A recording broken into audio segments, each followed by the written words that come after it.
Good afternoon, children. This lesson is explaining about the physiography of India, rivers of India, climate, soil types, animal life and natural vegetation. First is that physiography. In the previous class I told you the physiography can be divided into four, that is Northern Mountain Region, North Indian Plain, Peninsular Plateau, Coastal Plains and Islands.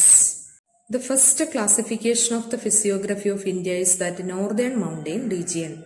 So which are the states includes in Northern Mountain Region? That is a majority of regions in Jammu and Kashmir, Himachal Pradesh, Uttarakhand, Sikkim, Arunachal Pradesh, Nagaland, Manipur, Meghalaya, Mizoram and Tripura are the part of these mountain ranges. And generally this physiographic unit is known as a Northern Mountain Region. Before that, you can see one picture in your textbook. Have you noticed the picture? It shows a house in an interior village in Jammu and Kashmir. Jammu and കാശ്മീരിലെ ഒരു interior വില്ലേജിലുള്ള ഒരു ഹൗസാണ് നിങ്ങൾ ആ ചിത്രത്തിൽ കാണുന്നത്. You can see the valley of the Himalayan mountain ranges clad with snow in the background of the house built with locally available materials. അല്ലെ, ആ വീട് ബിൽറ്റ് ചെയ്തിരിക്കുന്നത് എങ്ങനെയാണ്? ലോക്കലി അവൈലബിൾ മെറ്റീരിയൽസ് വെച്ചിട്ടാണ് ബിൽറ്റ് ചെയ്തിരിക്കുന്നത്. കാരണം അതിന്റെ ബാക്കിൽ നിങ്ങൾക്ക് കാണാൻ പറ്റുന്നുണ്ട് എന്താണ്?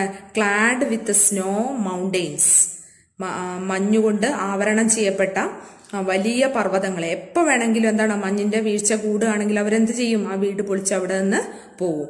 So it was the type of houses or it is the type of the houses built in the northern mountain region. The loftiest part of the Himalayas remain covered in snow throughout the year. നമുക്ക് കാണാൻ പറ്റും ഹിമാലയ പർവ്വതത്തിന്റെ മുകൾ വശം മുഴുവൻ മഞ്ഞുകൊണ്ട് എന്ത് ചെയ്തിരിക്കുകയാണ്? മൂടപ്പെട്ടിരിക്കുകയാണ്. There is no permanent human settlement. അല്ലെ, അവിടെ സ്ഥിരമായിട്ട് മനുഷ്യവാസമില്ല. Lofty peaks like Kanchenjunga and Nanda Devi are the parts of Himalayan mountain ranges. Underline this sentence in your text book. Which are the parts of the Himalayan, which are the peaks that is the part of Himalayan ranges, that is Kanchenjunga and Nanda Devi. Okay, then the Mount Everest in Nepal is the highest peak in these ranges. Which mountain is the highest peak in the northern mountain region? That is Mount Everest. Mount Everest in Nepal. It is the highest peak in the northern mountain region. That sentence is also important. Then which are the rivers includes in the northern, or which are the rivers originating from the northern mountain region? That is Indus, Ganga, Brahmaputra originate from the northern mountain region or northern mountain ranges. Cold is less severe in the southern parts of the snow-clad mountain ranges. Cold കുറച്ച് കുറവാണ് ഏത് ഭാഗത്താണ്? That is southern parts of the snow clad mountain ranges. Northern പാർട്ടാണ് നമ്മൾ പറഞ്ഞുകൊണ്ടിരിക്കുന്നത്. അവിടെ snow ആണ് throughout the year. പക്ഷെ സദേൺ പാർട്ടിൽ എങ്ങനെയാണെന്ന് പറഞ്ഞാൽ കുറച്ച് കുറവാണ്. സെവറൽ ഹിൽ സ്റ്റേഷൻസ് ഏതൊക്കെയാണ്? Shimla, Darjeeling, Kullu, Manali are located in the picturesque region. You can see some of the hill stations located in this region or ranges, that is Shimla, Darjeeling, Kulu and Manali. Underline this sentence, that is which are the hill stations located in this northern mountain region: Shimla, Darjeeling, Kulu and Manali. The important crops here are potato. Northern mountain rangesലുള്ള പ്രധാനപ്പെട്ട വിളകൾ ഏതൊക്കെയാണെന്ന് വെച്ചാൽ potato, barley and several varieties of flowers. അല്ലെ, പലതരത്തിലുള്ള പൂക്കളുണ്ട്, including saffron. You can see the picture of saffron.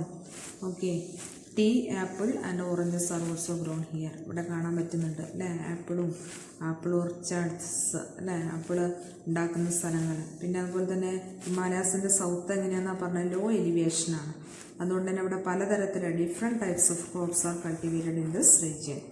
അതുകൊണ്ട് തന്നെ അവിടെ ജനസംഖ്യ എന്താണ്? അവിടെയാണ് ആകെ ജനസംഖ്യ ഉള്ള സ്ഥലം എന്ന് പറയുന്നത് എവിടെയാണ്? That is the south of the Himalayas. This is the most densely populated zone in the northern mountain region. Northern mountain റീജിയനിലുള്ള മോസ്റ്റ് ഡെൻസ്ലി പോപ്പുലേറ്റഡ് റീജിയൻ എന്ന് പറഞ്ഞാൽ എവിടെയാണെന്ന് പറഞ്ഞാൽ south of the Himalayas, because different types of crops are cultivated in this region. This valley zone is composed of the thick zone of sand, mud and pebbles. ഈ zone എങ്ങനെ, ഈ Valley സോണെല്ലാം എന്തൊക്കെ ഉണ്ട്, എങ്ങനെയൊക്കെ ഉണ്ടാക്കിയിരിക്കുന്നതെന്ന് പറഞ്ഞാൽ തിക്ക് ഡിപ്പോസിറ്റ് ഓഫ് സാൻഡും പെബിൾസും മഡും ഉണ്ട്, brought down by the rivers originating from the snow-covered Himalayas.